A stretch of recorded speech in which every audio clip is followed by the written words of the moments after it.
Amen. Merci Maman Claudine pour cette présentation. Mais on n'a pas besoin d'être connu, on a besoin de connaître Christ. Amen. Dis à ton voisin, tu n'as pas besoin d'être connu, tu as besoin de connaître Christ. Est-ce que Christ te connaît? C'est ça le plus important. Des fois on est connu par ChatGPT, mais c'est pas important. Mais si Jésus te connaît, ça c'est important. Amen. Alors je sais que c'est pas encore le week-end de Pâques, mais on va être un peu en avance. Amen.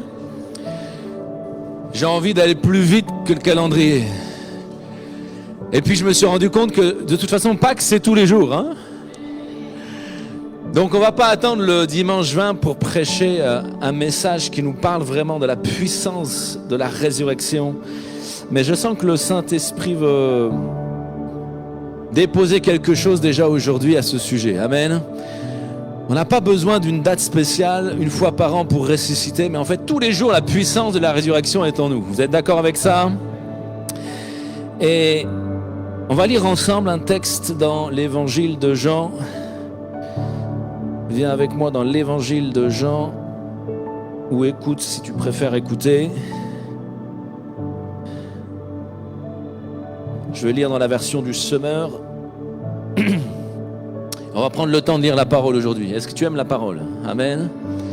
J'aime bien lire le texte pour qu'on sache un petit peu de quoi on parle. C'est vrai que c'est des histoires des fois qu'on connaît, mais vous savez, souvent il y a des petites informations et des petits détails qui sont importants. On dit que le diable se cache dans les détails. C'est vrai, mais Dieu aussi. Parfois le diable peut se cacher dans des détails, mais Dieu aussi aime les détails. Ils sont importants. Et Jean chapitre 11, on va lire ensemble l'histoire de Lazare. Vous connaissez? Mais il ne suffit pas de la connaître, hein. Jean chapitre 11 verset 1. Dans le village de Béthanie vivaient deux sœurs, Marthe et Marie, ainsi que leur frère Lazare. Marie était cette femme qui, après avoir répandu une huile parfumée sur les pieds du Seigneur, les lui essuya avec ses cheveux, et Lazare, son frère, tomba malade. Les deux sœurs envoyèrent donc quelqu'un à Jésus pour lui faire dire: Seigneur, ton ami est malade. Quand Jésus apprit la nouvelle, il dit: cette maladie n'aboutira pas à la mort. Elle servira à glorifier Dieu. Elle sera une occasion pour faire apparaître la gloire du Fils de Dieu. Or, Jésus était très attaché à Marthe, à sa sœur et à Lazare. Après avoir appris qu'il était malade, il resta encore 2 jours à l'endroit où il se trouvait. Après avoir appris qu'il était malade, Jésus resta encore combien de temps? Donc si tu as prié il y a 48 heures, ça vient. Sois pas impatient. Amen. Attends encore un peu. Jésus est en route. Et il n'est pas en retard. Puis il dit à ses disciples: retournons en Judée. Maître, lui dirent-ils, il n'y a pas si longtemps, ceux de la Judée voulaient te tuer à coups de pierre. Et maintenant tu veux retourner là-bas. Jésus lui répondit: n'y a-t-il pas 12 heures dans une journée? Si l'on marche pendant qu'il fait jour, on ne bute pas contre les obstacles parce qu'on voit clair. Mais si l'on marche de nuit, on trébuche parce qu'il n'y a pas de lumière.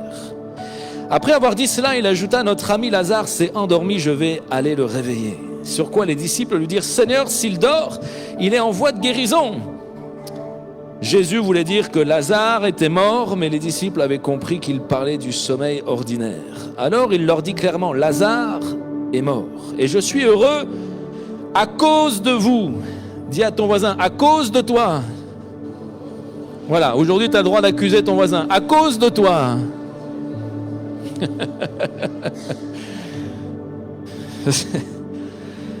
De n'avoir pas été là-bas à ce moment-là, parce que cela va contribuer à votre foi, mais maintenant allons auprès de lui. Vous voyez, c'est pour ça des fois quand tu pries, il faut attendre un peu. C'est pas que Dieu est en retard, c'est que à cause de toi, Tu as besoin d'attendre quelque chose, de comprendre quelque chose de plus glorieux. Amen. Mais Dieu n'est pas en retard. Jamais en retard. Dieu est le maître des temps et des circonstances. D'ailleurs, vous avez vu, on vient de lire un texte, un dialogue un peu bizarre entre les disciples et Jésus. Au verset 8, il dit « Maître, lui dirent-ils, il n'y a pas si longtemps, ceux de la Judée voulaient te tuer à coups de pierre et maintenant tu veux retourner là-bas ?» Et Jésus va lui dire « Mais n'y a-t-il pas 12 heures dans une journée ? Si on marche pendant qu'il fait jour, on ne bute pas contre les obstacles parce qu'on voit clair. » Alors quand la Bible parle de 12 heures dans une journée, en fait, il parle de la longueur de ta vie. Les 12 heures de la journée parlent en fait du moment de ta vie, de la durée de ta vie. Et cette façon de parler de Jésus signifie simplement en fait, tant que ma mission n'est pas achevée sur la terre, peu importe ce qu'on a prévu contre moi, il n'y a pas de souci, ça va bien se passer. Dieu est le maître des temps et des circonstances. Quand tu sers Dieu, tu n'as pas peur de mourir avant l'heure. Ah, tu vas peut-être mourir un jour, c'est possible, mais à la bonne heure. Dis à ton voisin, à la bonne heure. Santé. Amen. Dieu est le maître du temps et des circonstances. Et Jésus, bien qu'il avait plein d'affection pour Lazare, bien qu'il avait plein d'affection pour cette famille, il est parti quand il fallait partir. Et donc, on continue la lecture du texte. Verset 17. À son arrivée, Jésus apprit qu'on avait enseveli Lazare depuis 4 jours déjà. Béthanie était à moins de 3 kilomètres de Jérusalem. Aussi, beaucoup de gens étaient-ils venus chez Marthe et Marie pour leur présenter leurs condoléances à l'occasion de la mort de leur frère. Quand Marthe apprit que Jésus approchait du village, elle alla à sa rencontre. Marie, elle, resta à la maison. Marthe dit à Jésus, « Seigneur, si tu avais été ici, mon frère ne serait pas mort. Mais je sais que maintenant encore, tout ce que tu demanderas à Dieu, il te l'accordera. » « Ton frère reviendra à la vie, lui dit Jésus. « Je sais bien, répondit Marthe, qu'il reviendra à la vie au dernier jour lors de la résurrection des morts. » Mais Jésus lui dit, « Je suis la résurrection et la vie. Celui qui place toute sa confiance en moi vivra même s'il meurt. Et tout homme qui vit et croit en moi ne mourra jamais. Crois-tu cela ? » « Oui, Seigneur, lui répondit-elle, je crois que tu es le Christ, le Fils de Dieu, celui qui devait venir dans le monde. » Là-dessus, elle partit appeler sa sœur Marie.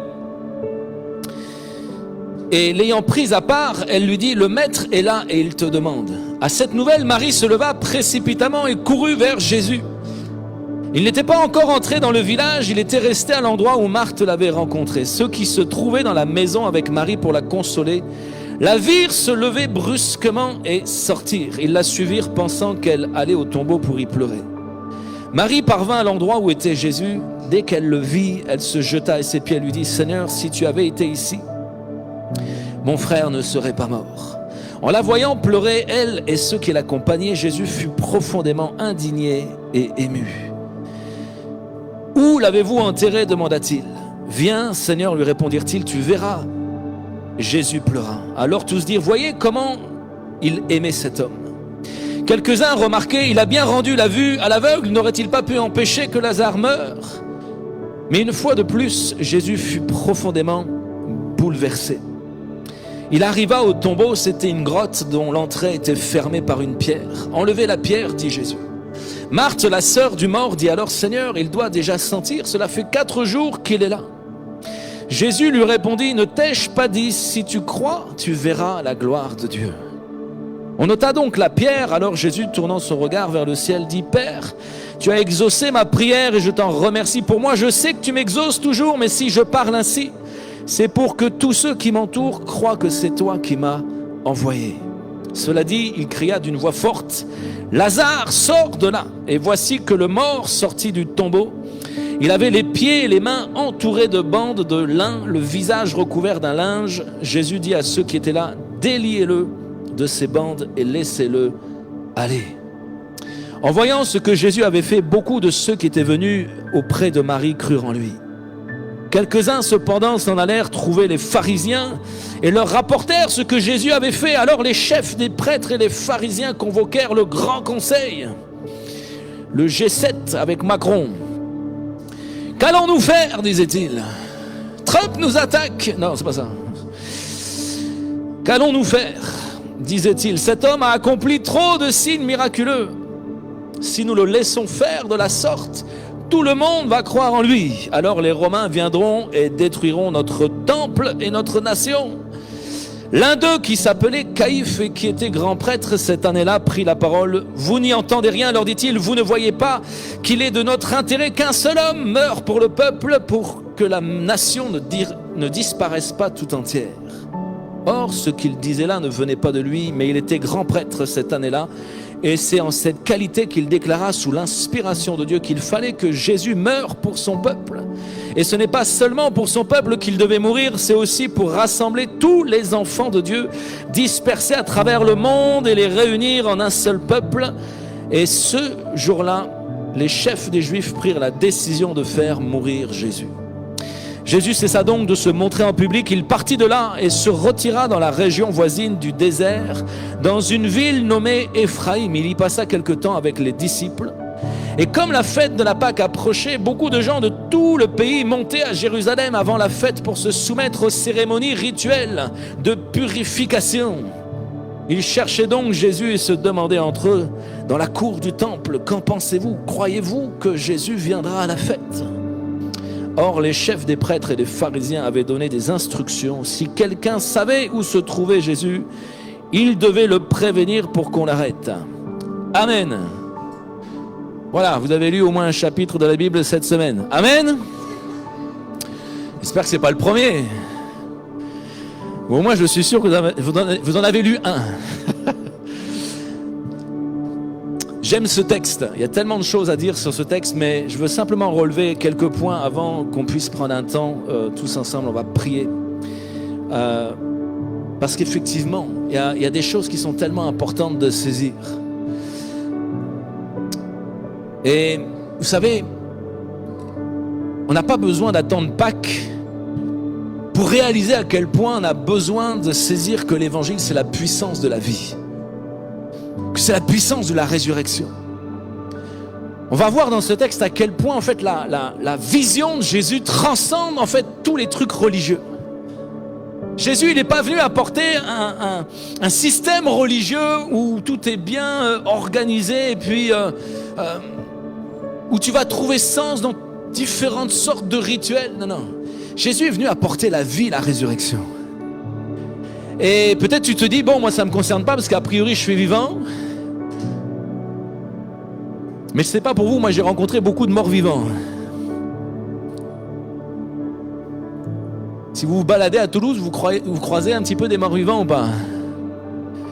Peut-être même, et c'est même peut-être une certitude, vous avez tous été morts à un moment donné. J'aime ce texte parce qu'il ne faut pas juste le lire dans le sens du miracle qui a été fait pour Lazare, mais il faut vraiment saisir à quel point Jésus veut redonner la vie, et la vie en abondance à tous ceux qui, bien que vivants dans leur corps, sont en fait pleinement morts. Morts à la véritable foi, morts au véritable christianisme, morts à la vision de Jésus, morts à ce qu'est l'Église, morts à la destinée glorieuse qu'on a en tant qu'enfant de Dieu. On peut être vivant dans notre corps, on peut aller bosser, on peut même venir à l'Église, faire toutes sortes de rituels et être parfaitement mort. Il y en a qui sont parfaitement morts depuis longtemps. Il y en a même qui sont parfaitement morts depuis longtemps et qui ne le savent pas. Il y en a même, ils sont parfaitement morts et ils sont déjà en train de puer dans la grotte.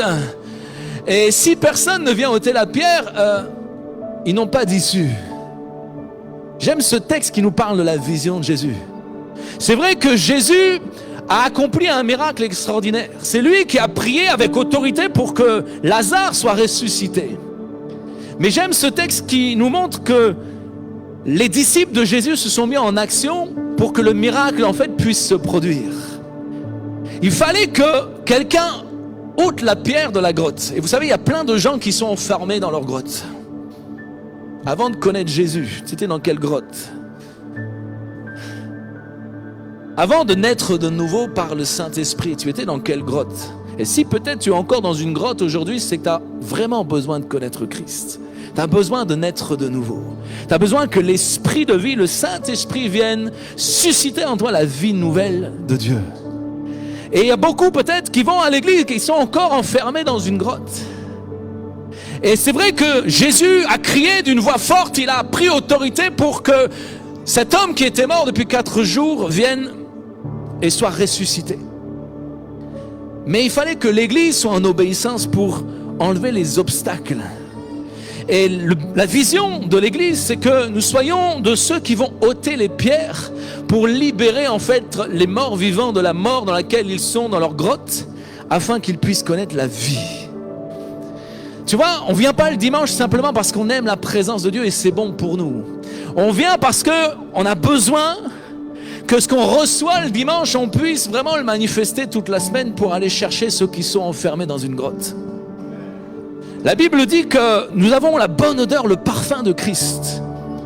Si vous êtes né de nouveau, si vous êtes rempli du Saint-Esprit, vous êtes la bonne odeur de Christ. Et il est dit aussi que ceux qui ne connaissent pas Christ ont une autre odeur qui sent moins bon. D'ailleurs, la mort, pour ceux qui ont côtoyé la mort, ça sent pas bon. Un mort, ça pue. C'est une mauvaise odeur. Mais vous savez, il n'y a pas que la mort physique qui pue. La mort spirituelle aussi sent mauvais. Quand tu croises quelqu'un qui est vraiment mort spirituellement, ça sent pas bon. Tu as déjà rencontré quelqu'un qui pue? Dis à ton voisin, est-ce que tu pues? Est-ce que tu as besoin de déo? Ah, tu t'attendais pas à cette question, hein? C'est là quelqu'un qui est venu rapidement, il a oublié le déo. Oh là là. Hein, quelqu'un qui est mort, ça pue. Ça pue quand tu croises quelqu'un qui est vraiment perdu. Ça pue.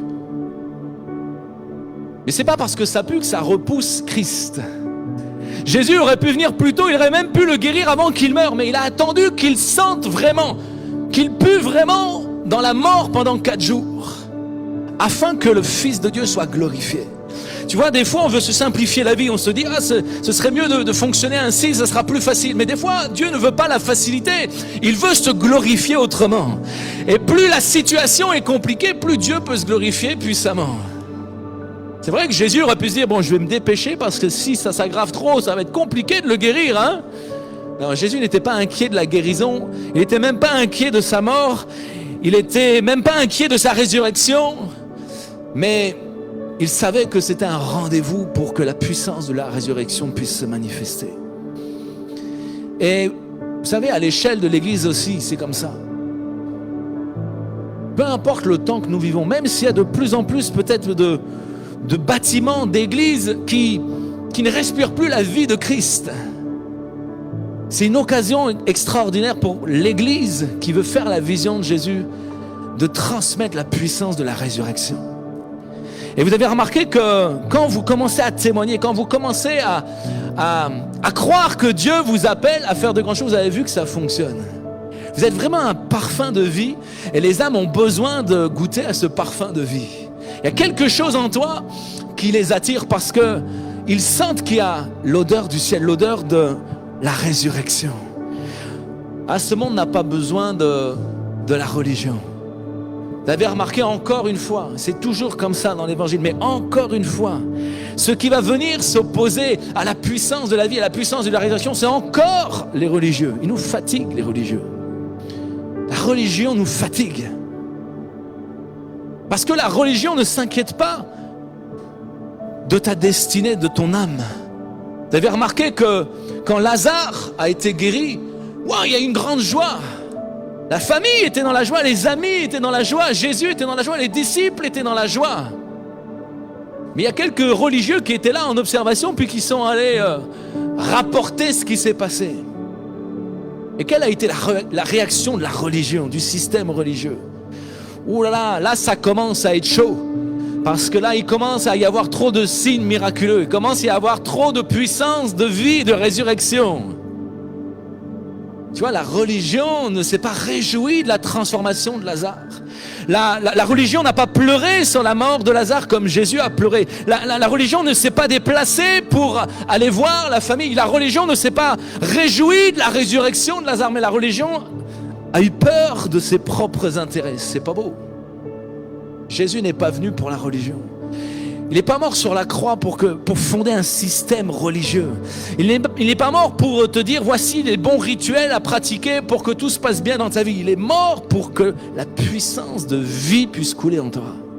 Et une église en bonne santé, c'est une église où la vie de Dieu, la vie du Saint-Esprit peut couler en toi, librement. Et que peu importe, même si tu n'as pas eu le temps de prendre une douche, de mettre tes beaux habits aujourd'hui, c'est pas grave. S'il y a le parfum de Christ sur ta vie, ça va faire la différence. Bon, ça ne t'empêche pas de prendre une douche quand même. Amen. Je dis ça pour certains peut-être. Mais j'ai pas besoin que tu mettes tes beaux habits le dimanche, on s'en fout. Mais ce qui m'importe, c'est est-ce que le parfum de Christ est sur ta vie? Est-ce que tu es un disciple qui fait des disciples et qui répand la bonne odeur du royaume? Parce que c'est ça, une église qui est en bonne santé. C'est une église qui vit la réalité du royaume et qui aime répandre le parfum de son royaume. Il y a un parfum particulier, vous le sentez ce parfum particulier? Vous avez vu, quand on prend le temps comme ça de louer, d'adorer Dieu, il y a un parfum particulier. Il y avait la présence de Dieu encore tout à l'heure. J'ai bien aimé quand on a chanté vraiment qu'on aime la présence de Dieu. Quelqu'un l'a dit aussi dans sa prière. Moi j'aime la présence de Dieu. Est-ce que tu aimes la présence de Dieu? Il y a un parfum dans la présence de Dieu. Tu sens qu'il y a quelque chose qui nous dépasse, qui vient du ciel, qui est même meilleur que les parfums à grand prix de ce monde. D'ailleurs, Marthe était cette femme qui a répandu un parfum sur les pieds de Jésus et qui a tout essuyé avec ses cheveux. Parce qu'elle a reconnu en Jésus un parfum tellement plus excellent que le parfum de grand prix qu'elle possédait. Son parfum de grand prix peut-être servait pour la prostitution, pour séduire les hommes. Mais ce qui était en Jésus était un parfum d'une toute autre dimension. Il y a un parfum, le ciel a un parfum qui n'a rien à voir avec l'odeur de mort de ce monde. Et c'est vrai que peut-être souvent, on se focalise sur la mort. Vous avez vu quand Lazare est mort, tout se met en place où tout est focalisé sur la mort. Jésus vient, oh tu es venu trop tard, oh c'est dommage, oh ça sent depuis 4 jours. Tout est focalisé sur la mort. La mort avait pris même la place plus importante que Jésus dans la scène. Et quand Jésus a vu que ses propres disciples étaient encore plus focalisés sur la mort que sur lui, il s'est mis à pleurer, il a été bouleversé. Parce que Jésus veut que tu comprennes qu'il y a la puissance de vie.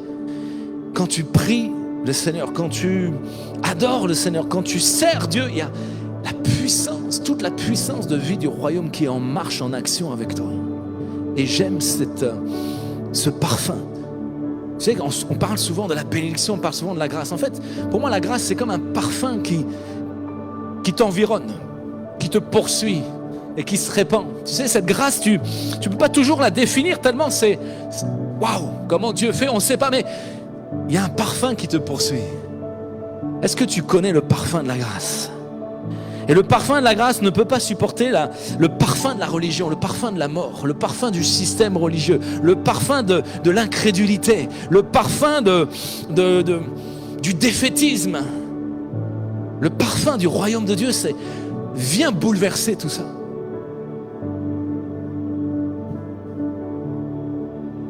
Vous voyez, dans ce texte, on voit que, c'est verset 17, je crois. Je vais remonter un petit peu dans le texte.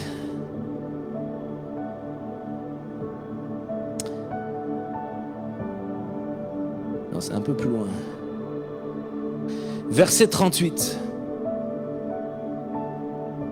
Jésus fut bouleversé, profondément bouleversé, d'apprendre que Lazare était mort depuis 4 jours. Ça peut paraître étonnant puisque Jésus sait que Lazare va ressusciter. Jésus sait déjà le miracle qui va se produire. Mais j'aime cette précision parce que ça nous montre que, en fait, avant même de faire simplement un miracle dans ta vie, Dieu ne veut pas simplement faire un miracle dans ta vie, il veut aussi te montrer que ta situation le bouleverse. Ta vie l'intéresse. Vous savez, on peut être comme des sorciers là, simplement à chercher le miracle, l'exaucement. Non, il y a quelque chose de bien plus important que ça. ce qui est la source de ce miracle, ce qui est la source même de la résurrection. Et la chose la plus importante, c'est même pas que Lazare soit ressuscité, c'est que Dieu l'ait fait parce que Dieu aime Lazare. Dieu s'intéresse à ta vie. Dieu s'intéresse profondément à ta vie, à ta situation. Oh, pas pour que tu restes dans tes larmes et que tu restes dans ton défaitisme, mais il s'intéresse à toi. Vous savez, les pharisiens ne se sont pas intéressés à ce qui se passe. Ils ne se sont pas intéressés à la mort de cet homme. Ils ne se sont pas intéressés à cette famille qui était endeuillée. Ils ne se sont pas intéressés à venir même prier pour Lazare avant qu'il soit mort. La seule chose qui les perturbe, c'est est-ce qu'on va nous détrôner? Est-ce qu'on est en danger dans nos intérêts? La religion a des intérêts, mais si tu es un fils, une fille de Dieu, tu n'as plus d'intérêt.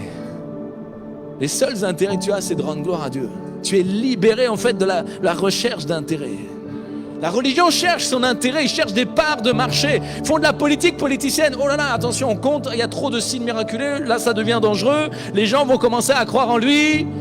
Mais même s'il n'y a pas de signes miraculeux, la religion a peur. Jean-Baptiste, il nous a dit qu'il n'a jamais fait un seul miracle. Mais ils ont eu peur de Jean-Baptiste, ils lui ont quand même coupé la tête parce que des foules entières commençaient à se repentir. Il n'a pas guéri un seul malade, il n'a pas ressuscité de Lazare, mais il a amené des foules à la repentance afin de les extirper de leur tradition religieuse pour qu'ils commencent à saisir qu'il y a quelque chose de plus. Donc vous voyez, la religion a peur de tout. Tu fais des miracles, la religion s'inquiète. Oh là là, qu'est-ce qui se passe là-bas? Tu fais pas de miracles, mais tu prêches l'évangile et tu amènes les âmes à la repentance, la religion s'inquiète aussi. Parce que la religion s'intéresse à son propre succès, à son propre système.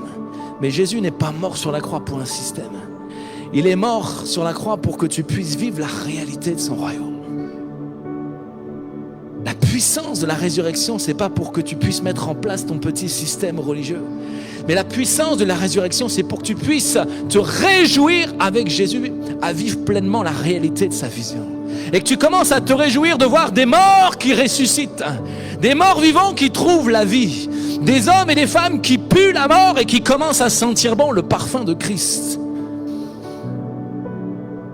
Mais vous avez remarqué, c'est difficile, hein? De nous-mêmes, c'est même impossible. Quand tu sens l'odeur de mort, c'est compliqué, hein? Vous voyez, même les disciples avaient besoin là d'expérimenter quelque chose de nouveau. Jésus leur dit, à cause de vous, j'ai traîné un peu pour que vraiment vous compreniez qui je suis. Même les disciples avaient besoin d'expérimenter à quel point Jésus était la résurrection et la vie. Que Jésus n'était pas là simplement pour guérir quelques malades ou pour enseigner quelques vérités, mais Jésus est la résurrection et la vie. Si tu veux vivre la vision de Jésus, tu as besoin de goûter à la puissance de la résurrection et de la vie. Tu as besoin de connaître vraiment Christ. C'est pour ça que ce n'est pas important d'être connu. Ce qui est important, c'est que tu sois connu de Christ. Et c'est que tu connaisses Christ tel qu'il est. Oh, il y a des religions, même ils connaissent un peu Jésus, mais ce n'est pas le même Jésus. Et ils vont te dire, oui, mais Jésus aussi, nous on y croit. Oui, mais c'est quel Jésus? Parce que celui qui se révèle à nous, c'est la résurrection et la vie. C'est le Fils du Dieu vivant. C'est pas n'importe qui. Et si tu veux commencer à amener le parfum du ciel là où Dieu t'appelle, ici à Toulouse, dans les nations, partout, si tu veux que ce parfum du ciel se répande, tu as besoin d'expérimenter à quel point Christ est la résurrection et la vie. Et le monde a besoin de toi. Parce que, tu vois, même si Dieu va accomplir le miracle, il attend que tu fasses partie de ceux qui vont ôter les pierres. Il y a plein de tombeaux avec des morts vivants dedans. Et Dieu attend simplement que tu participes, en tant que disciple, à répandre ce parfum de vie, à expérimenter ce miracle en étant celui qui va ôter la pierre. Quand tu témoignes à quelqu'un, quand tu commences à prêcher l'évangile, quand tu commences à incarner ce qu'est Christ, tu commences à enlever les pierres. Il y a beaucoup de pierres à enlever. Et vous avez remarqué, ce n'est pas Jésus non plus qui va faire la suite. Une fois que Lazare est ressuscité, une fois que il est revenu à la vie, Jésus va demander, mais commencez maintenant à enlever toutes les bandes, là, tout ce qui le tient lié. Et c'est vrai que beaucoup peuvent s'approcher de Jésus, peuvent commencer à naître de nouveau, la vie de Dieu vient en eux. Alléluia. Mais c'est là que ton travail commence. Parce qu'il y a plein de choses à enlever. Il y a plein de liens à couper. Il y a plein de bandages qu'il faut commencer à enlever sur celui qui vient de connaître la vie nouvelle. Dieu t'appelle à faire sa vision. Sa vision, c'est de travailler dans le miracle de la résurrection. C'est pas toi qui vas ressusciter des morts. C'est pas toi qui vas les faire naître de nouveau. C'est pas toi qui peux convertir une âme. Ça, c'est le Saint-Esprit qui le fait. C'est la parole d'autorité dans la bouche de Jésus qui l'a fait. C'est la volonté du Père qui le fait. Mais Église, soyons une Église de disciples qui enlevons les pierres, qui retirons tous les bandages, tous les liens, afin que celui qui s'approche de Jésus puisse complètement être libéré de tout ce qui le bloquait et qu'il puisse démarrer une vie nouvelle dans la pleine liberté. Et c'est tout un cheminement. C'est ça le rôle de l'Église. Le rôle de l'Église, c'est pas d'accumuler des membres sur des chaises tous les dimanches et de faire des rituels et puis de faire la petite messe. Non. Le rôle de l'Église, c'est de participer au miracle de la résurrection tout le temps, en permanence, avec toutes les âmes que Dieu veut te confier. Quelle joie d'enlever la pierre et de se dire, il va se passer quelque chose. Quelle joie de commencer à voir le miracle se produire et puis de libérer ceux qui commencent à connaître Jésus. Il y a une telle joie. Il y a une telle joie quand tu vois des vies transformées. La religion ne s'intéresse pas à la transformation de ta vie, mais Jésus, lui, est bouleversé à l'idée de te laisser dans cet état-là. Non, c'est hors de question que tu restes dans cet état-là. Jésus pleure sur ta vie lorsque tu es enfermé dans cette grotte. Jésus est bouleversé lorsqu'il te voit comme Lazare enfermé dans cette grotte et qui sent l'odeur de mort alors qu'il est la vie, et la vie en abondance. Jésus pleure sur l'Église lorsqu'elle est morte et enterrée même des fois. Mais Jésus sait que si tu crois, tu vas voir la gloire de Dieu. Et Jésus se réjouit déjà de voir l'Église participer à la manifestation de sa gloire.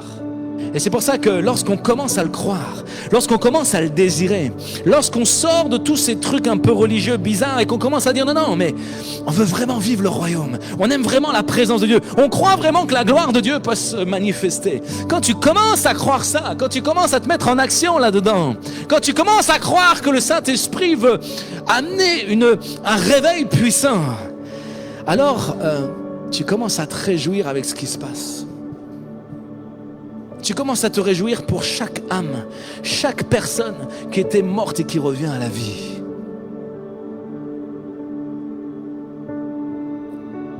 Tu as besoin, peut-être même encore ici, certains vous avez besoin de sortir de la grotte. De cette grotte où on s'enferme des fois. Et tu as besoin que le parfum du royaume de Dieu vienne te chercher dans cette grotte. Tu as besoin que l'autorité du Père, manifestée par le Fils, puisse commencer à susciter en toi une vie nouvelle. Tu as besoin de te convertir à la vision de Jésus, qui n'est pas simplement que tu sois un croyant. Tu crois que Jésus est mort sur la croix pour que tu aies des croyances? Ah, Jésus n'est pas mort sur la croix pour que tu aies des croyances. Et il y a quelque chose dans ce texte que j'aime. Regarde vers la fin du texte, viens avec moi un petit peu vers la fin du texte. Il y a quelque chose où vraiment, je me dis là, il faut que tu saisisses ça. C'est lorsque le miracle s'est produit, lorsque tout le monde s'est réjoui, et puis qu'on voit effectivement donc les religieux qui vont comploter contre Jésus, qui commencent à s'inquiéter de leur propre autorité, de leur propre intérêt. Comment on va poursuivre notre business si lui il fait que des miracles tout le temps? C'est chaud. Si Dieu est un business, c'est sûr que lorsque Jésus agit, tu peux être inquiet. Mais si c'est pas un business, alors tu es dans la joie lorsque Jésus fait quelque chose. Mais regarde ce qui se passe. À cause de ce miracle, à cause de ce qui s'est passé, les gens ont commencé à entendre parler de ça. Ils disent, il se passe quelque chose avec ce Jésus quand même. Et c'était à l'approche des fêtes de Pâques, nous dit le texte. Et verset, je vais vous dire ça, voilà, verset 55. Comme la fête de la Pâque approchait, beaucoup de gens de tout le pays montaient à Jérusalem avant la fête pour se soumettre aux cérémonies rituelles de purification. Dis à ton voisin, cérémonie rituelle. Cérémonie rituelle. Et pendant qu'ils faisaient leur cérémonie rituelle, pendant qu'ils faisaient leur petite religion, là, il y a un truc en eux qui les a titillés. Il y a quelque chose en eux qui a commencé à s'allumer. Tu sais, une petite lumière, là. Oh, ils ont fait leur truc parce que ça fait tellement longtemps qu'ils le font. Et de génération en génération, il faut faire nos cérémonies rituelles. C'est tellement important, hein? Amen. Mais pendant qu'ils étaient en train d'essayer de se purifier par leurs cérémonies rituelles, par leur petite religion, ils cherchaient Jésus. Et ils se demandaient entre eux dans la cour du temple, qu'est-ce que vous en pensez? Est-ce que vous croyez qu'il va venir? Tu vois, c'est comme s'ils n'étaient pas encore pleinement convertis, ils n'ont pas encore vraiment rencontré Jésus, ils ne sont pas encore vraiment nés de nouveau, ils ne sont pas encore remplis du Saint-Esprit, mais il y a un truc en eux, ils ont entendu Jésus, ils ont vu Jésus, il y a quelque chose, il y a un parfum. Quand Jésus prêche, quand Jésus fait les miracles, ils se disent, il y a quelque chose qui m'intéresse là-dedans, qui est vraiment différent de ma religion. Et tu vois, tout en faisant leur truc religieux, ils se disent, mais j'aimerais vraiment que Jésus soit à la fête, en fait. Parce que si Jésus n'est pas à la fête, ta fête, elle est vide de sens. Parce que même tous ces rituels qui étaient prévus par la loi du judaïsme n'avaient qu'un seul objectif, c'était de révéler le Messie. Toute la loi, en fait, que Dieu avait donnée à son peuple, c'était pas pour devenir des légalistes, c'était pas pour devenir des religieux qui accomplissent toutes sortes de rituels, c'était pour qu'au travers de cette loi, qu'au travers des rituels, tu puisses comprendre ce que le Messie va faire. Et lorsque le Messie est là, pendant qu'ils font leurs petites habitudes religieuses, leur petite religion, leur rituel habituel, il y a une petite voix en eux, il y a une petite voix du Saint-Esprit qui commence à chuchoter dans leur cœur. Ah, j'aimerais bien que Jésus soit là. Ça, c'est bon. Et il y a beaucoup de gens dans ce monde qui ne connaissent pas Jésus, mais ils commencent à entendre cette petite voix. J'aimerais bien connaître ce Jésus quand même. Il y a quelque chose, hein, que je n'ai pas trouvé ailleurs. Je ne l'ai pas trouvé dans le boulot, je ne l'ai pas trouvé dans les études, je ne l'ai pas trouvé dans le fric, je ne l'ai pas trouvé dans le monde, je ne l'ai pas trouvé dans la religion. Il y a un truc spécial avec Jésus. Et j'aime lorsque cette petite voix, ce petit parfum du Saint-Esprit commence à semer le royaume dans les cœurs. Et je crois que nous sommes dans cette époque-là aujourd'hui. Je crois que de plus en plus, ici à Toulouse, ici en France, peu importe les ténèbres, peu importe qu'il y ait plein de gens encore enfermés dans les grottes, il y a la petite voix du Saint-Esprit qui est en train de chercher de nombreux cœurs. Et en train d'amener ceux qui sont peut-être encore englués dans des trucs un peu religieux, un peu fatigants, un peu traditionnels, rituels. Il y a quelque chose de plus. Tu as besoin de vraiment connaître Jésus. Et je crois que le Saint-Esprit veut vraiment nous encourager à la moisson qui vient.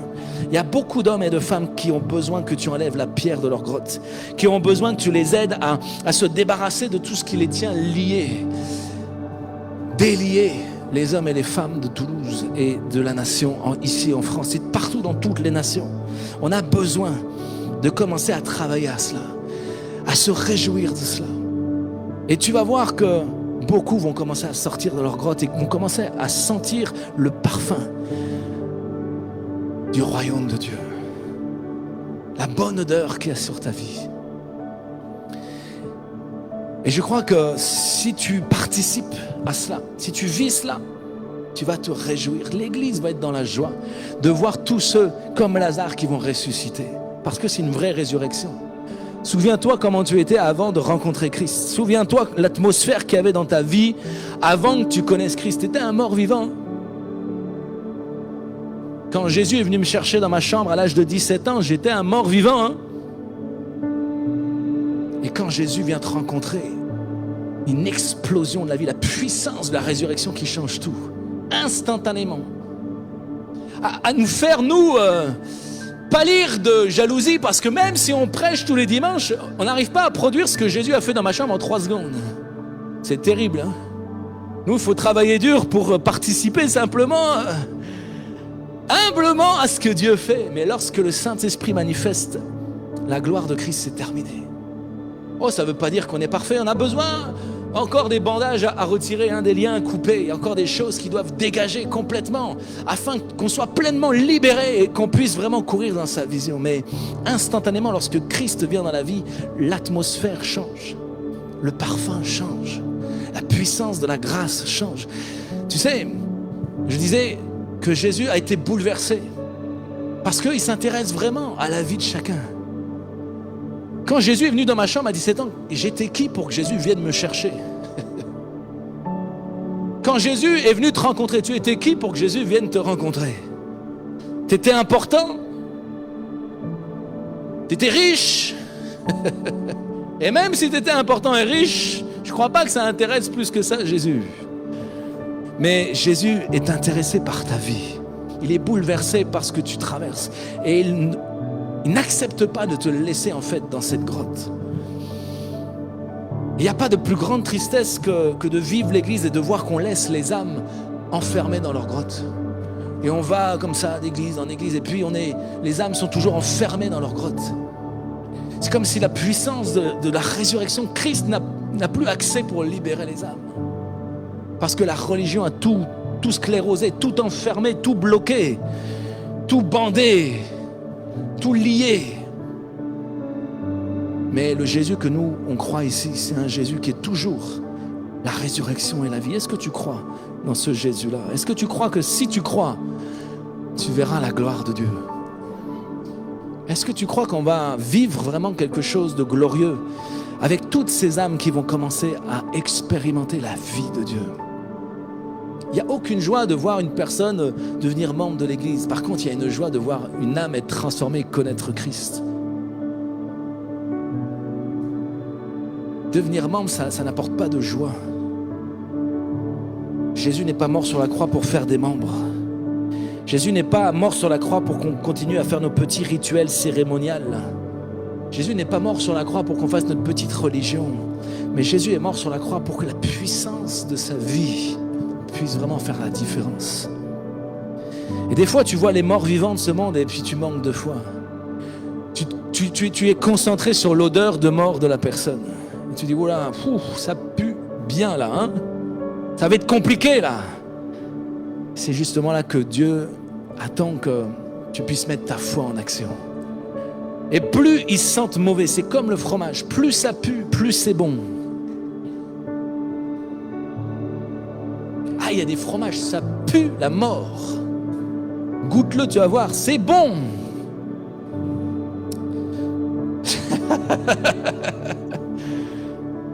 Amen.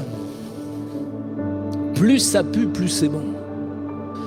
Plus les âmes sont dans les profondeurs des ténèbres, plus c'est bon pour que la puissance de la vie puisse couler.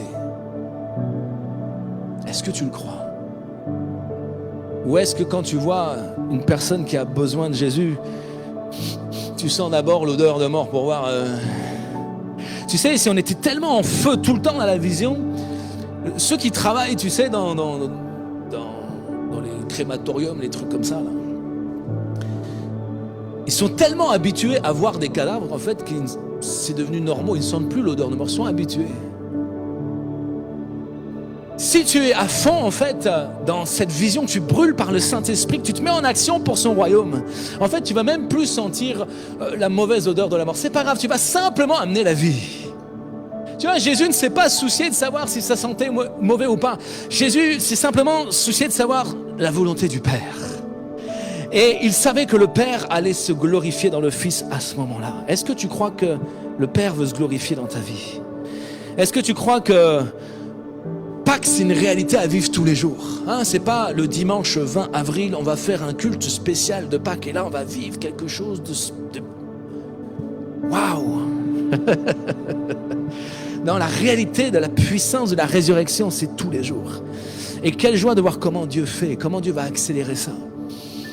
Tu vois, Jésus n'avait pas peur, même s'il était menacé. Il savait que tant qu'il fait ce que le Père lui demande de faire, la puissance de la résurrection est sur lui. La puissance de la vie est sur lui. Et le Père va se glorifier d'une manière ou d'une autre. Et je veux qu'on puisse vivre et se réjouir ensemble de vivre la réalité de cette gloire. Quand tu rencontres Jésus, crois que Jésus est capable de le faire dans la vie des autres. Si Jésus est venu te chercher à un moment donné dans ta vie, si Jésus est venu dans ma chambre à un moment donné dans ma vie, crois que Jésus est capable de le faire dans la vie de n'importe qui. Même si ça pue dans la maison, si ça pue la mort, même si la maison ressemble à une grotte comme celle de Lazare, c'est pas grave. Même si tout de suite tu vois tous les liens, les chaînes qui empêchent les personnes d'être libres, justement, réjouis-toi, tu es au bon endroit. On n'est pas fait pour simplement rester entre nous dans la lumière, on est fait justement pour aller chercher ceux qui sont dans les grottes pour les amener dans cette lumière. Amen. Et c'est ce qu'on va vivre. C'est ce qu'on va vivre. Tu as besoin de sortir de toutes les craintes, de toutes les peurs et même de toutes tes façons peut-être même encore religieuses de fonctionner. Jésus est pas venu pour ça. Jésus est au-delà de tout ça. Jésus ne s'est pas soucié de savoir le complot des juifs religieux, des pharisiens, du grand... Jésus s'est simplement soucié d'accomplir la vision du Père. Et parce qu'il l'a fait, effectivement, le ministère de Christ a été glorieux. Et ton ministère va être glorieux. Non pas parce que tu vas réussir à être connu, à faire ton business. Non, parce que tu vas réussir à accomplir la volonté du Père. Jésus ne s'est jamais soucié de ça. Jésus s'est soucié de savoir que ceux qui sont morts viennent à la vie. Et je crois que ce message, ce n'est pas simplement un encouragement pour l'Église à vivre encore plus la réalité de la vision. Je crois que certains aussi, et c'est pour ça que j'ai reçu cette pensée ce matin, c'est que certains, vous êtes comme Lazare, vous avez vécu cette résurrection, vous êtes nés de nouveau. Et vous sortez de la grotte. Mais il y a encore des bandages qui restent et qui vous tiennent liés. Et je crois que ces bandages-là doivent tomber aujourd'hui. Je crois que ce qui vous tient lié, ce qui vous bloque encore, doit exploser. Je crois qu'il y a des choses encore qui doivent être coupées. Et j'aimerais qu'on puisse prier pour ça aujourd'hui. J'aimerais que chaque âme qui a besoin de vivre ce miracle, cette transformation, puisse le goûter cet après-midi. On est venu pour ça. On est venu à cause de toi. Souviens-toi. C'est à cause de toi qu'on est là cet après-midi. Amen. On est là pour Jésus, mais à cause de toi. Et j'aime ça. J'aime Jésus qui est venu cet après-midi dans ce lieu pour toi. Et j'aimerais que tu puisses réaliser à quel point Jésus peut être bouleversé par ta vie. Parce que ça fait trop longtemps qu'il y a des choses qui doivent tomber. Ça fait trop longtemps qu'il y a des choses qui doivent être coupées, séparées. Et Dieu veut le faire. Dieu veut te libérer pleinement de tout ça. Il y a un temps de délivrance qui vient. Il y a un temps de libération. Vous savez, le Christ qu'on prêche, c'est la puissance de la vérité qui nous libère. Et celui qui a le Fils, la vérité le rendra libre. Et il y a un besoin de liberté, de libération dans les cœurs, dans les pensées de chacun. Une église libérée par la puissance de Dieu, par la puissance de la résurrection. Est-ce que tu crois que Dieu veut faire tomber encore quelques bandages? Est-ce que tu crois qu'il y a encore quelques petits bandages qui doivent tomber cet après-midi? Est-ce que tu crois que lorsque tu vas faire tomber ces bandages, tu vas pouvoir rayonner vraiment de ce parfum de Christ? Il y a quelque chose qui doit tomber. Il y a quelque chose qui doit être enlevé. Dis à ton voisin, il y a quelque chose qui doit être enlevé.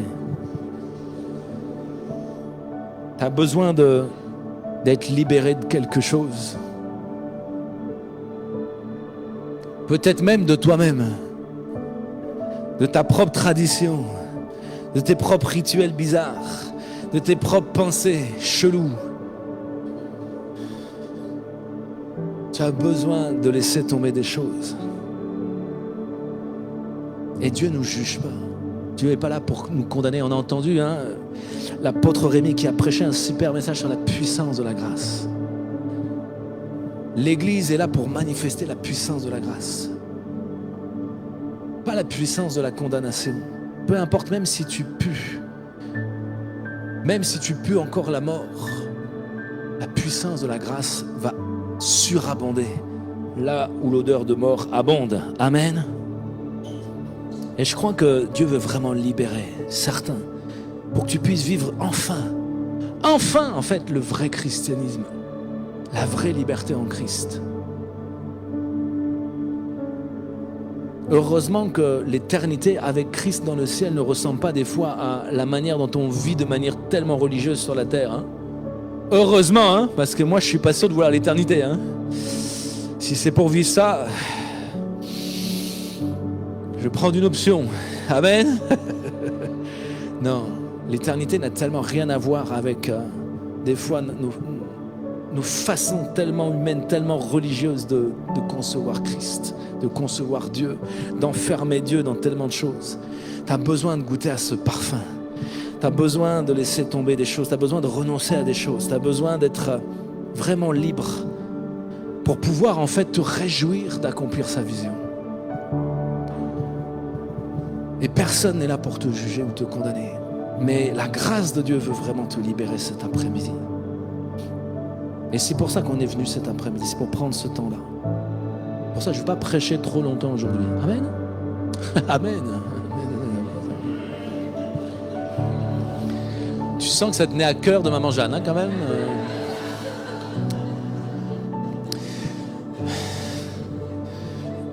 Heureusement que je vous aime, parce que franchement... Heureusement que je suis bouleversé comme Jésus par vos vies, hein, des fois. Hein.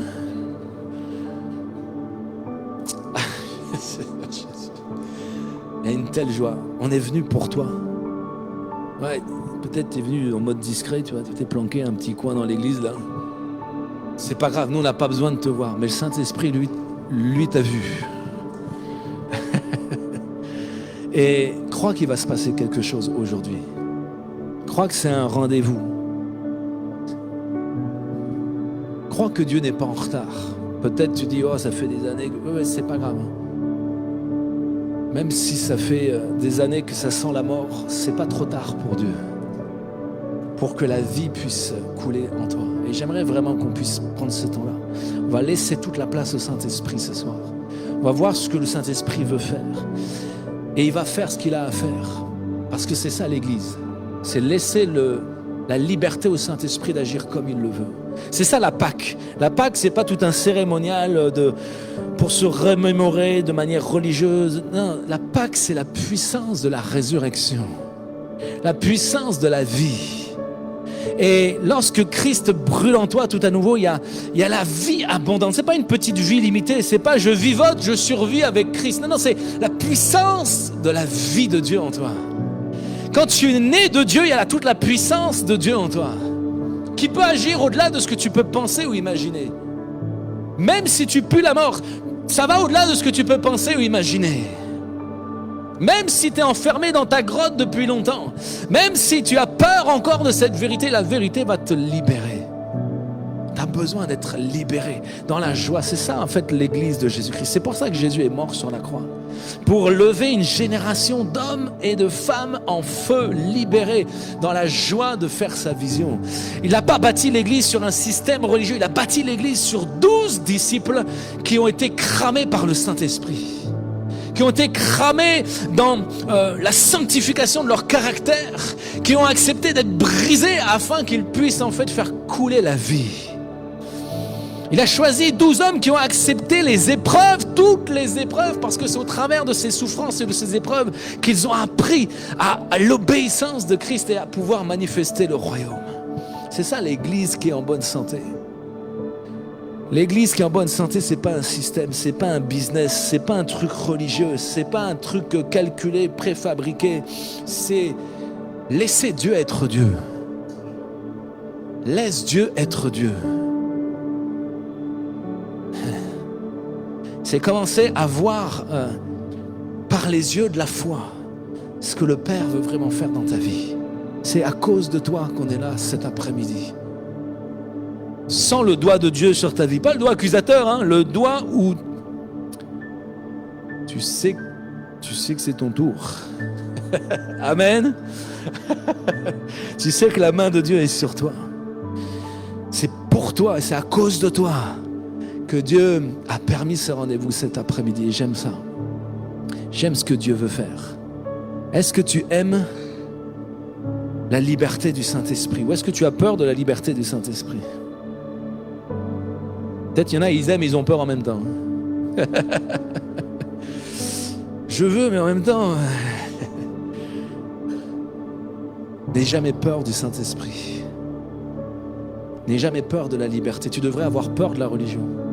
Tu devrais avoir peur de tous ces rituels, ces trucs qui t'enferment et qui te bloquent et qui te détruisent à petit feu, qui n'ont plus aucun sens. Et tu devrais commencer à être comme ces personnes qui, malgré leur tradition, leur truc, se disent mais j'aimerais que Jésus soit là. Ouais, c'est vrai qu'il est un peu bizarre cet homme, il prêche pas comme les autres. C'est vrai qu'il fait des choses incroyables qu'on n'a jamais vues encore. C'est vrai qu'il enseigne des trucs, des fois c'est un peu dur. Mais j'aimerais qu'il soit là. Est-ce que tu aimerais que ce Jésus soit là aujourd'hui? Je ne suis pas sûr que toutes les églises accueilleraient ce Jésus-là aujourd'hui. Hein? Peut-être certaines églises auraient peur, le mettraient dehors. Hein? C'est terrible. Hein? C'est ce Jésus-là qui peut faire toute la différence. Ça commence par une rencontre, par le relationnel. Jésus est bouleversé par ta vie. Mais Jésus ne veut pas simplement que tu sois ressuscité, il ne veut pas simplement que tu naisses de nouveau, il veut que tu sois complètement libéré, affranchi, que ta pensée soit transformée, que ta mentalité change. Oh, ça va pas... C'est pas de toi-même que tu peux être parfait, c'est impossible. Sans Jésus, tu ne peux rien faire. Sans Jésus, nous sommes qu'un corps de mort. Qui nous délivrera de ce corps de mort? La puissance de la résurrection a besoin d'être libérée de ce corps de mort. Et désire le faire cet après-midi. Ah, je sais que c'est pas facile. Ça serait tellement mieux de faire un petit programme religieux où on se cache, on écoute, et on s'en va discrètement après. Mais l'église de Jésus, non. On est caché en Jésus-Christ. T'inquiète pas, tu es caché en Jésus-Christ. Dieu n'a pas besoin de révéler tout ce qui est en toi. T'inquiète pas pour ça. Dieu t'aime suffisamment pour te cacher en lui. Mais tu ne peux pas te cacher de lui. Tu peux être caché en lui, mais pas de lui. Et lorsque tu laisses Dieu être Dieu, tu as vraiment l'occasion de vivre vraiment une nouvelle dimension dans la réalité de son royaume. Vous savez, si Jésus n'était pas venu dans ma chambre, mais jamais vous ne m'auriez vu à l'église. Hein. Parce que l'église, quand tu n'as pas la révélation de qui est Christ, qu'est-ce que c'est chiant l'église religieuse? Qu'est-ce que c'est chiant, mon Dieu? C'est vrai ou pas? Amen. Maman Jeanne n'a pas dit Amen? Maman Jeanne? Amen. Bon, maman. Mais quand la puissance de la vie de Dieu coule dans l'église, ça n'a plus rien à voir. C'est vrai que des fois même, on aimerait que ça se prolonge. Hein, on aimerait continuer d'adorer Dieu, de louer Dieu. On aimerait que ça ne finisse pas. Mais bon, on est là que pour vivre les prémices de l'éternité. On n'est pas encore dans l'éternité tout à fait. Soyez patients. Mais quand tu commences à avoir envie de plus, quand en fait tu t'en fous, tu ne regardes même plus l'heure, tu ne regardes même plus la montre. Je peux prêcher 10 heures et tu aimes ça.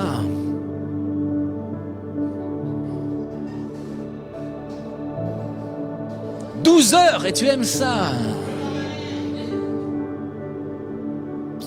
Il y a 12 heures dans une journée, a dit Jésus.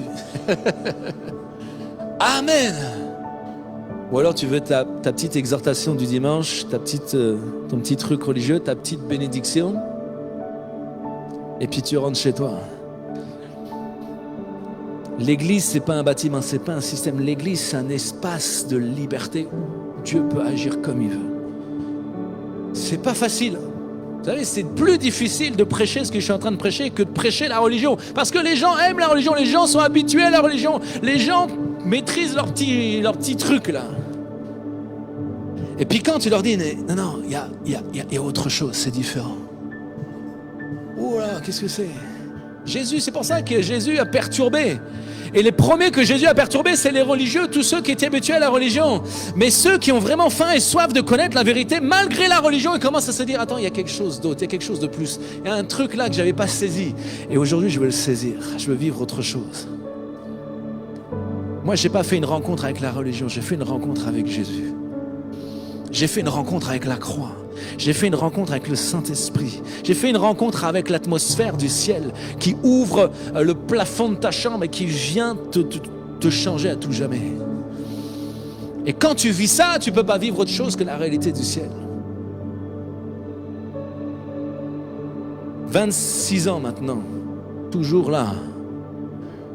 Toujours un fou de l'atmosphère du ciel. J'ai été piqué une fois, c'est fini, je suis drogué à vie. Amen. C'est la meilleure drogue. Le ciel. C'est pour ça que quand tu es dans la vraie présence de Dieu, tu n'as plus besoin d'autre chose. C'est pour ça que Jésus va dire, celui qui a soif, qui vienne, il n'aura plus jamais soif. Tu veux que j'ai soif de quoi? Quand tu as rencontré le ciel, tu veux avoir soif de quoi? Tu as soif de quoi? Quand tu as mangé la vérité de la parole de Dieu, tu as faim de quoi d'autre?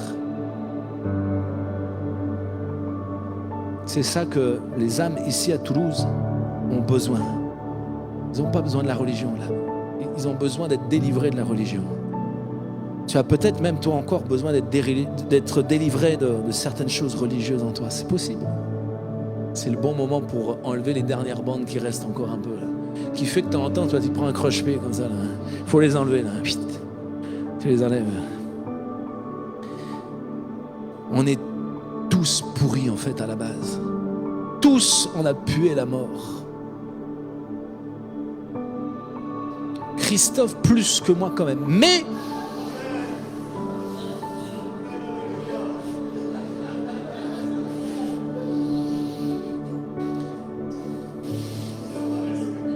je me dis c'est pas possible, j'ai prêché, j'ai pas encore attaqué Christophe. Tu attendais hein? Amen. Mais quand Christophe devient Christ-on, tout change. Le parfum change. Il n'y a qu'un bouton à appuyer. Amen. Bon, on est tous cachés en Christ, sauf Christophe. Lui, il a les spots du Saint-Esprit. Amen. Tu vois, même de pouvoir rire comme ça, c'est ça qui est bon. Il y a la liberté en Christ. Hein. Tu sais, plus j'avance avec Dieu, plus j'exerce le ministère, moins je supporte les rabat-joie. Ah, j'en peux plus. Si t'es rabat-joie, viens devant tout de suite ce soir. On va te délivrer de toi-même. Qui aime les rabat-joie? Tu vois, c'est fou, hein, parce qu'on peut des fois être rabat-joie, mais personne n'aime les rabat-joie. Hein. Vous avez remarqué ça? La religion est rabat-joie. Hein. La religion veut étouffer, veut tuer, veut flaguer, tout ça. Alors que nous, on n'a qu'une envie, c'est de dire, hé les gars, on s'en fout. Demain, c'est lundi, mais on s'en fout. On décrète là que c'est un jour férié. Et on continue là, on adore jusqu'à demain, comme ça. Ça vous va ou pas? On s'en fout. Dis à ton patron ce que tu veux. Dis à ton patron, sors de ta grotte. Viens ici.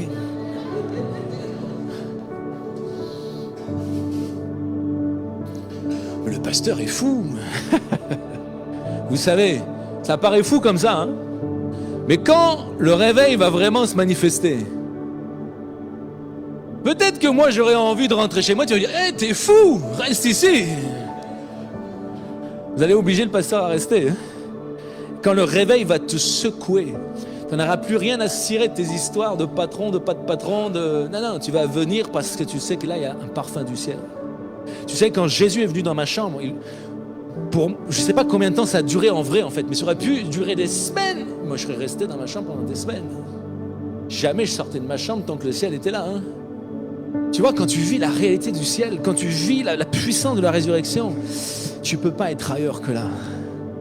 C'est pour ça que quand tu vois dans l'évangile, quand ils suivaient Jésus, j'ai dit que je ne serais pas long. Mais quand tu vois les gens suivaient Jésus, tu vois, ils ne partaient plus.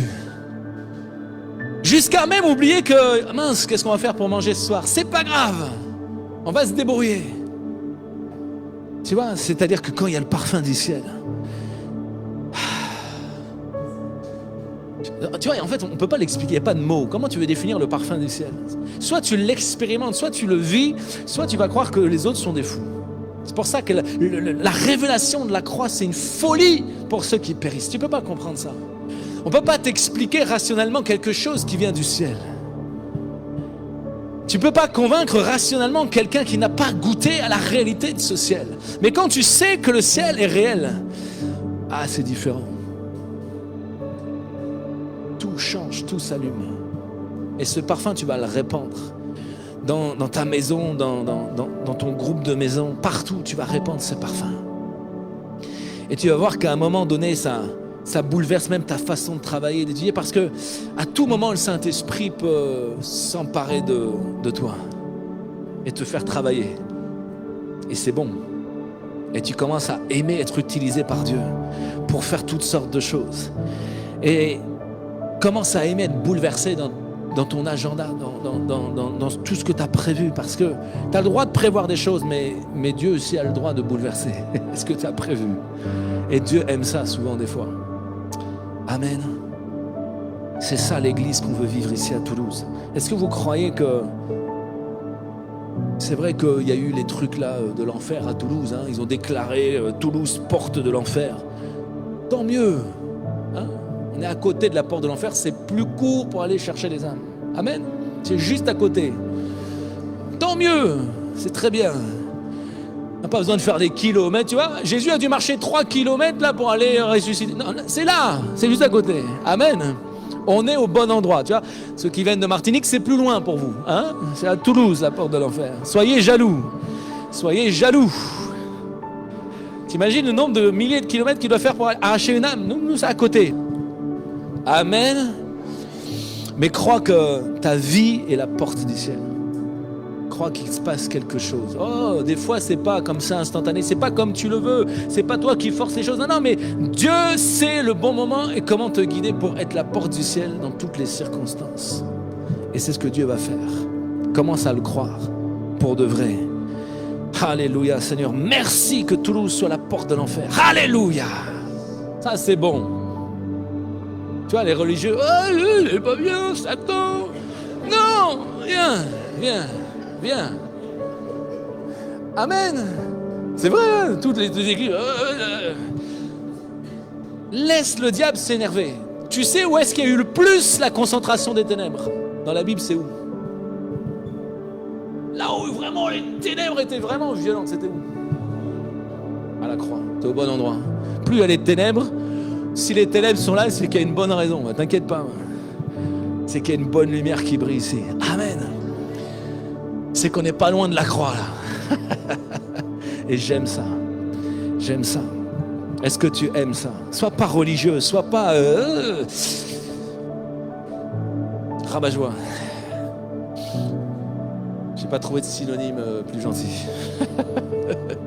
Sois dans la joie de répandre le ciel, le parfum du ciel. Et sois toi-même, sois simple.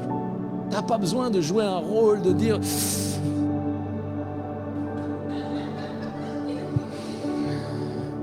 Je sais même pas imiter le religieux. J'ai jamais été religieux. Je sais pas ce que c'est. C'est quoi moi un religieux? Christophe, viens nous montrer ce que c'est. Le Saint-Esprit n'est pas rabat-joie. La religion est rabat-joie. La religion tue.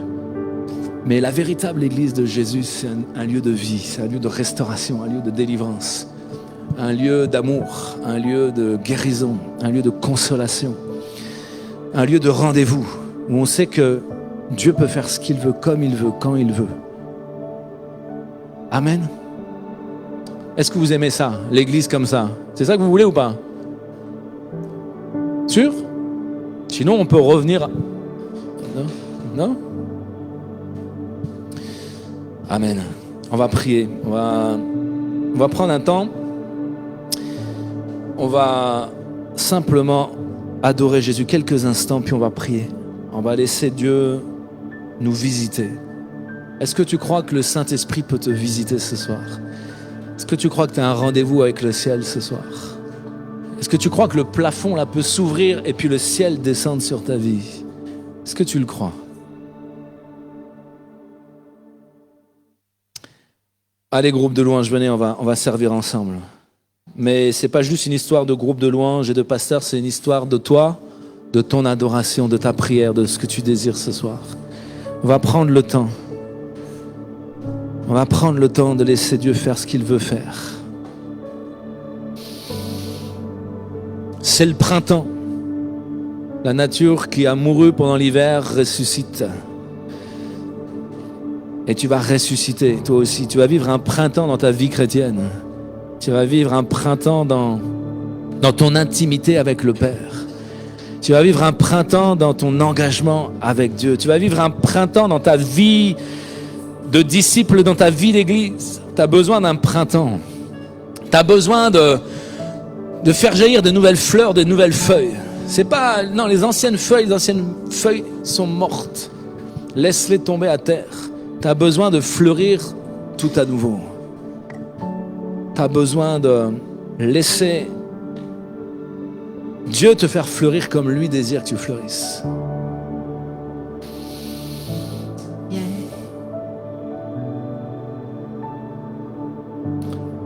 Allez, on peut éteindre un petit peu les lumières si tu es plus tranquille, si tu es plus à l'aise en étant simplement dans le spot du Saint-Esprit. J'aimerais que tu sois libre, que tu te sentes libre ce soir, de t'approcher de Dieu et de le laisser faire ce qu'il veut faire.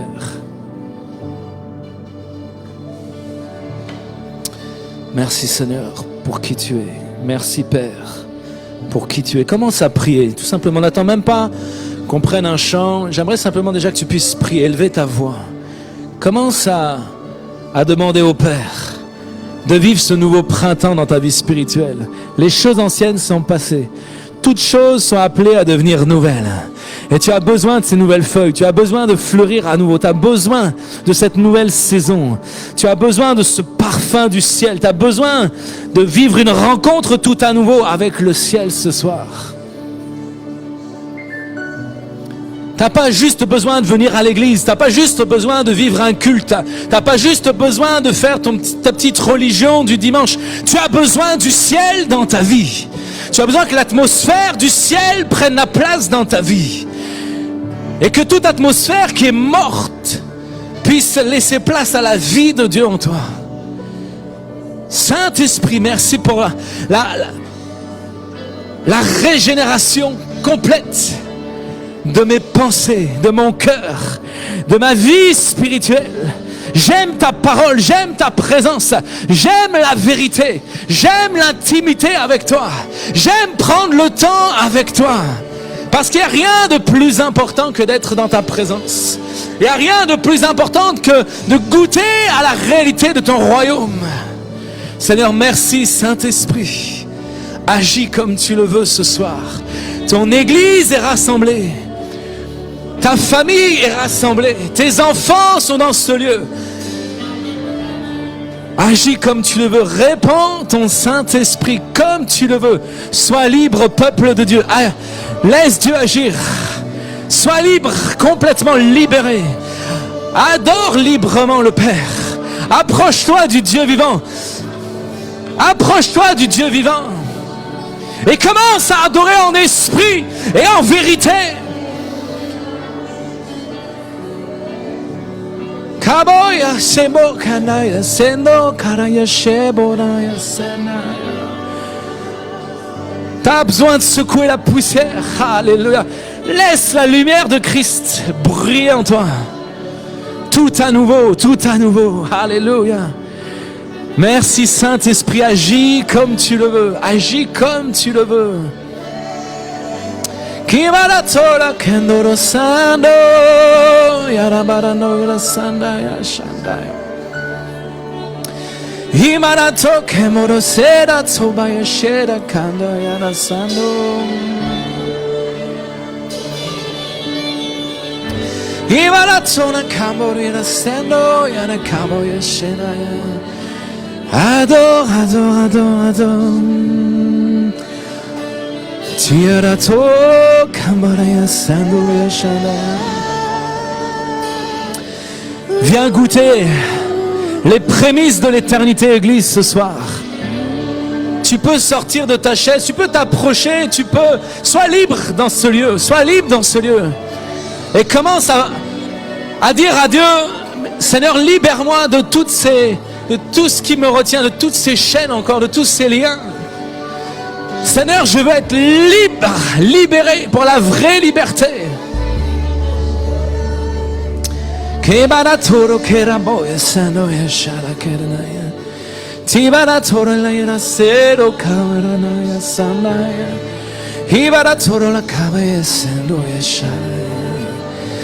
Saint-Esprit agit comme tu le veux. Saint-Esprit agit.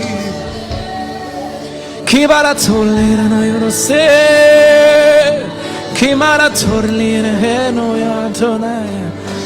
Et la yo no sora karna shana.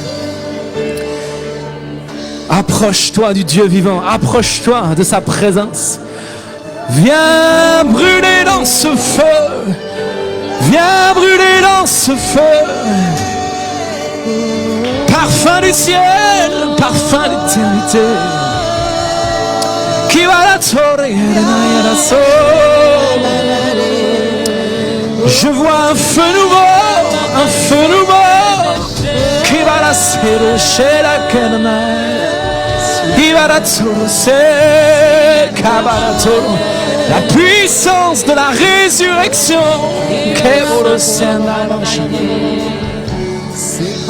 Que tout ce qui était mort en toi reprenne vie.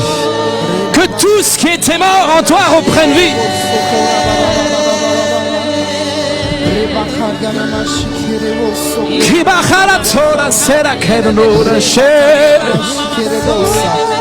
Le Saint-Esprit t'appelle, sors de ta grotte. Sors de ce tombeau, de ce lieu de mort. Viens et suis-moi.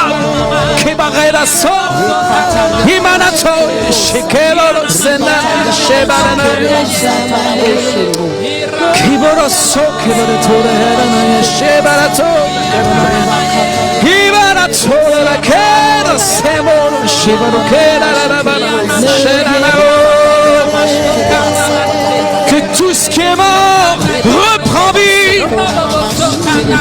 Manifeste ta gloire. Manifeste ta gloire, oh Dieu.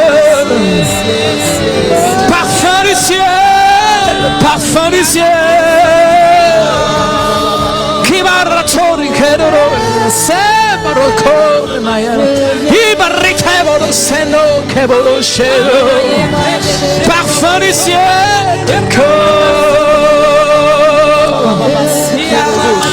I barrichevo seno scevara che corra che volo so.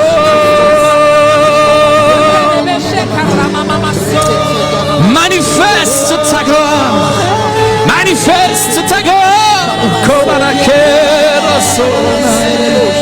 Manifeste ta gloire, manifeste ta gloire. Adore Yeshua, l'Église adore Yeshua. Que le feu du réveil brûle dans ta vie. Que le feu du réveil brûle dans ta vie. Comme la sève à l'auto Ricaboroso. Yabaratolo la kebaratolo se. Adore Yeshua. Adore Yeshua.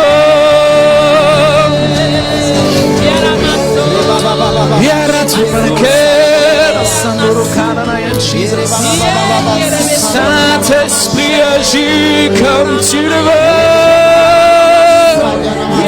Saint-Esprit agit comme tu le veux. Oh, alléluia. Alléluia. Comment c'est l'occasion.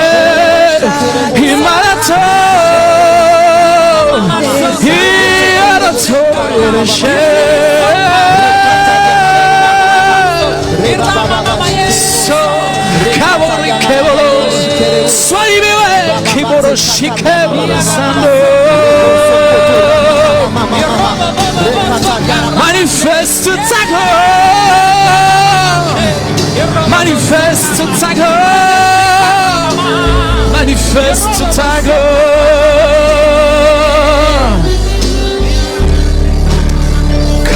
torora kera torora kera solo che banana il ricevolo sundoro kera she era tumoro sera che volo shera che volo sana kera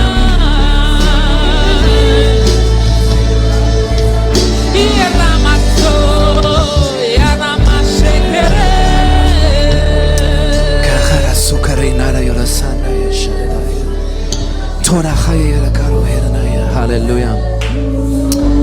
Alléluia. Amen, amen. Continuez tout doucement, tout doucement.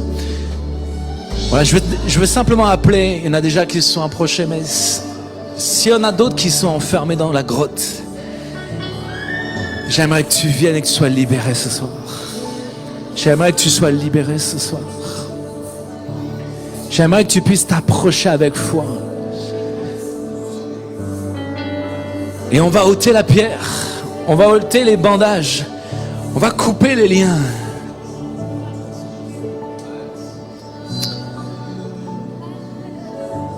Approche-toi de sa présence ce soir.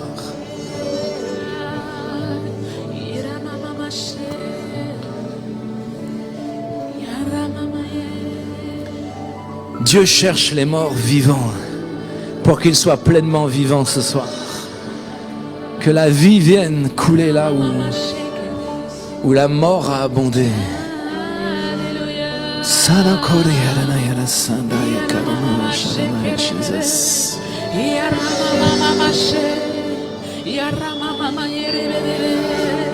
Amen, amen, amen.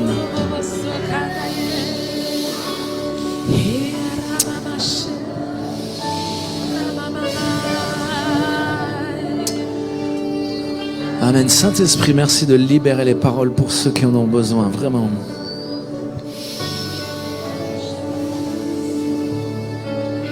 Est-ce que vous êtes prêts à entendre ce que le Saint-Esprit veut vous dire? C'est ça qui est important. Hein? Et est-ce que je suis prêt à le dire? C'est ça aussi qui est important. Hein? Amen. Merci Saint-Esprit.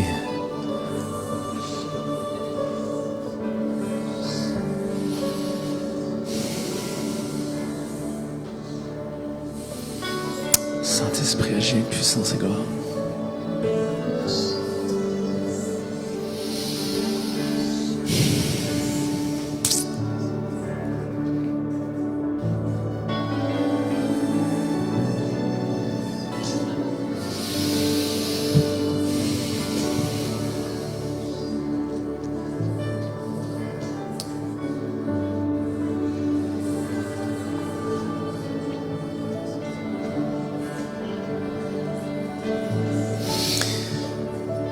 Saint-Esprit te dit, n'aie pas peur d'être une mère. N'aie pas peur de parler avec autorité dans la vie des enfants spirituels qu'il te confie. Tu vois, Jésus n'a pas eu peur. Il a crié d'une voix forte, sors! Et en fait, il va falloir que tu laisses le Saint-Esprit maintenant parler avec autorité dans ta vie pour que les âmes qu'il te confie, tu puisses les arracher. N'aie pas peur d'arracher les âmes. Il veut te confier plein d'enfants spirituels. Et je vois en fait que c'est comme bloqué. Non pas parce que Dieu te les envoie pas, mais parce que tu as peur. Et je veux que tu sois libéré, que le bandeau de la peur tombe maintenant complètement. N'aie pas peur d'être une maman d'autorité. La maman, ce n'est pas que la douceur. La maman, ce n'est pas que l'écoute, la patience. La maman, c'est aussi l'autorité. Sois complètement libéré au nom de Jésus de la peur, de ta maternité spirituelle. Et je proclame la vie en abondance maintenant. Dieu t'envoie des âmes, prends-en soin, parle-leur avec autorité, avec liberté, avec grâce.